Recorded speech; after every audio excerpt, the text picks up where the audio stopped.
ఆ ప్రశ్నించిన వాళ్ళ మీద, సోషల్ మీడియా యాక్టివిస్టుల మీద, ప్రశ్నించే వాళ్ళ మీద కేసులు పెట్టి జైలుకు పంపుతా ఉన్నాడు.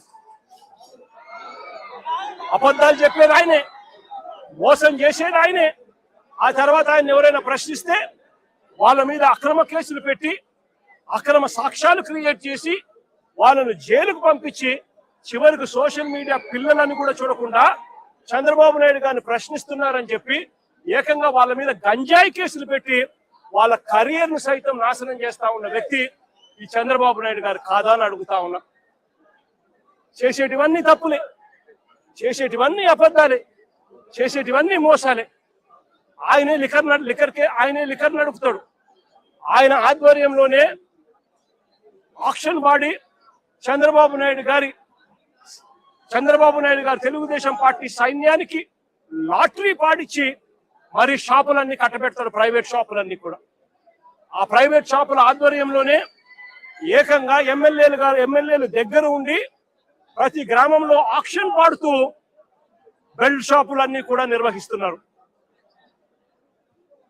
షాపుల పక్కనే, లిక్కర్ షాపుల పక్కనే పర్మిట్ రూములు, ఇల్లీగల్ పర్మిట్ రూములు నడుపుతూ పెగ్గులతో లిక్కర్ అమ్ముతా ఉన్నారు. ఇవన్నీ రాష్ట్రానికి రావాల్సిన ఆదాయాలు.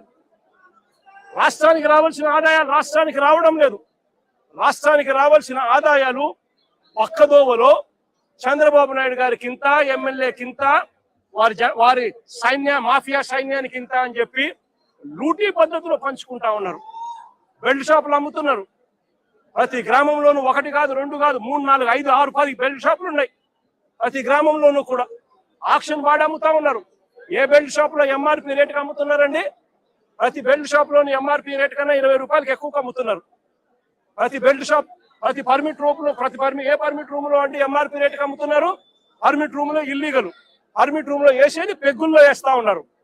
పెగ్గుల్లో వేసి ఏకంగా బాటిల్ పైన 30 రూపాయలు అధికంగా వసూలు చేస్తా ఉన్నారు. ఆ డబ్బులు గవర్నమెంట్ కి రాకోకుండా వీళ్ళ జోబీలు లేకపోతా ఉంది.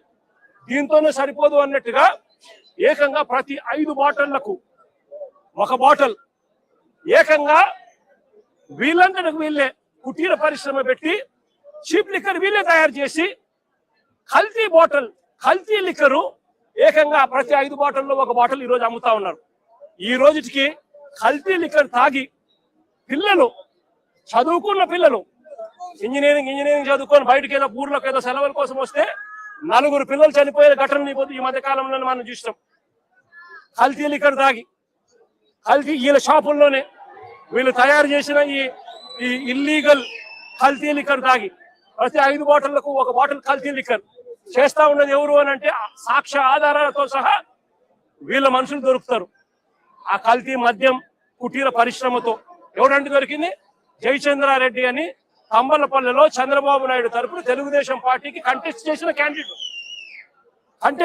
క్యాండిడేట్ ఆయన తయారు చేస్తూ ఏకంగా ఎక్సైజ్ డిపార్ట్మెంట్ కు దొరికితే లావాదేవీల్లో వాళ్లకు ఎక్సైజ్ డిపార్ట్మెంట్ కు మధ్య లావాదేవీల్లో తేడాలు వచ్చి ఆ ఘటన బయటపడి దొరికితే దాంట్లో తెలుగుదేశం పార్టీ హయాం రాక్షస పాలన జరుగుతా ఉంది. 18 నెలలుగా చంద్రబాబు నాయుడు గారే పాలన చేస్తా ఉన్నాడు. ఇటువంటి రాక్షస పాలనలో ఎవడైనా మా పార్టీకి సంబంధించిన జోగి రమేష్ లాంటి వ్యక్తి ఎవరైనా వాళ్ళు లిక్కర్ నడుపుతారా? ఆలోచన చేయమని అడుగుతా ఉన్నాం. చంద్రబాబు నాయుడు గారు జోగి రమేష్ మీద కేసు పెడతాడు. ఈయన ఇల్లీగల్ లిక్కర్ తయారు చేసి చంద్రబాబు నాయుడు గారు బెల్ట్ షాపుల్లో ఈయన సప్లై చేస్తున్నాడట. బెల్ట్ షాపులు ఆయనై, సప్లై చేసే మనుషులు ఆయనై, తయారు చేసే మనిషి, బెల్ట్ షాపులు ఆయనై, అమ్మేది ఆయన మనుషులు. మరి జోగి రమేష్ ఎలా చేస్తారండి? ఆయన మీద కూడా ఇలాంటిదే తప్పుడు కేసు పెట్టి ఏకంగా జైలుకు పంపించిన కేసు. ఇలా ప్రతి ఒక్కరిని కూడా ఆయనే తప్పు చేస్తాడు, ఆయనే అబద్ధాలు ఆడతాడు, ఆయనే అన్యాయం చేస్తాడు. ఆయనను ఎవరైనా ప్రశ్నిస్తే ఆయన మీద తిరిగి దొంగ ఆధారాలతో దొంగ సాక్ష్యాలు క్రియేట్ చేసి వాళ్ళ మీద తిరిగి కేసులు పెట్టే కార్యక్రమం ఈ జంగల్ రాజులో జరుగుతా ఉంది. ఈ జంగల్ రాజులో పరాకాష్ట నిన్న అంబటి రాంబాబు జరిగిన విషయము, జోగి రమేష్ ఇంట్లో దాడి విషయము, అదే రకంగా రజనమ్మ మీద అటాక్ విషయము, అదే విధంగా బ్రహ్మనాయుడు అన్న విషయము, కాకాని గోవర్ధన్ అన్న విషయము, ఇవన్నీ కూడా నిజంగా పరాకాష్ఠకు చేరిన విషయాలు. అన్నిటికన్నా ఆశ్చర్యం ఇంకోటి ఏంటో తెలుసా, ఒక మంత్రిని, అంబటి రాంబాబు అన్న ఒక మంత్రి, కాపు కులంలో నిజంగా గర్వంగా చెప్తా ఉన్నా నేను, ఒక టైగర్ అని కూడా చెప్తా నేను. గొప్పగా బ్రతికినాడు, గొప్పగా ఒక వాల్యూ ఉన్న వ్యక్తి, ఒక విలువలున్న వ్యక్తి అని కూడా నేను గట్టిగా చెప్తాను. అలాంటి వ్యక్తిని ఆశ్చర్యం కలిగించే విషయం ఏంటంటే, తప్పుడు కేసులో ఇల్లీగల్ గా ఆయన్ని అరెస్ట్ చేయడమే కాకుండా స్టేషన్ లో ఈ నల్లపాడు సిఐ వంశీ అట, పట్టాభిపురం సిఐ ఇంకొకడు వెంకటేశ్వర్లు అంట, వీళ్ళు అంబటి రాంబాబు అన్నను ఫిజికల్ గా కొట్టడం జరిగింది. ఫిజికల్ గా ఒక మంత్రిని కొట్టడం, అబ్యూస్ చేయడం. నిజంగా ఏం ప్రజాస్వామ్యంలో ఉన్నామా లేదా అని ఆలోచన చేయమని అడుగుతా ఉన్నా నేను. ఎల్లకాలం ఈ ప్రభుత్వం ఉండదు. దాదాపుగా 200 మంది సిఐలు, ఎస్ఐలు, డిఎస్పీలు ఇటువంటి వాళ్ళు విఆర్ లో ఉన్నారు. మీ ప్రభుత్వంలో మీరు వీళ్ళందరినీ కూడా పక్కన పెట్టిన పరిస్థితిలో వాళ్ళంతా ఉన్నారు.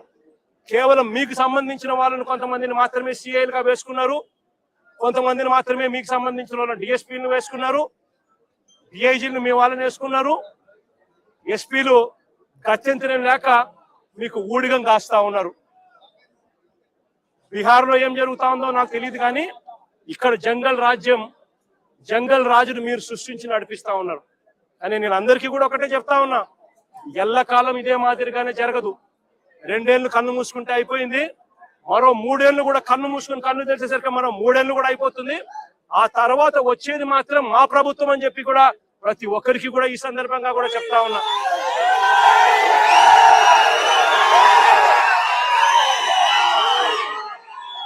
చంద్రబాబు నాయుడు గారికి చెప్తా ఉన్నాను, ఆయన కొడుకు చెప్తా ఉన్నాను, ఆయనకు కొమ్ము కాస్తా ఉన్నా ఆయన పార్టీ ఇతర పార్టీ నాయకులకు చెప్తా ఉన్నాను, ఆయనకు కొమ్ము కాస్తా ఉన్నా ఇలాంటి పోలీస్ అధికారులకు కూడా చెప్తా ఉన్నాను.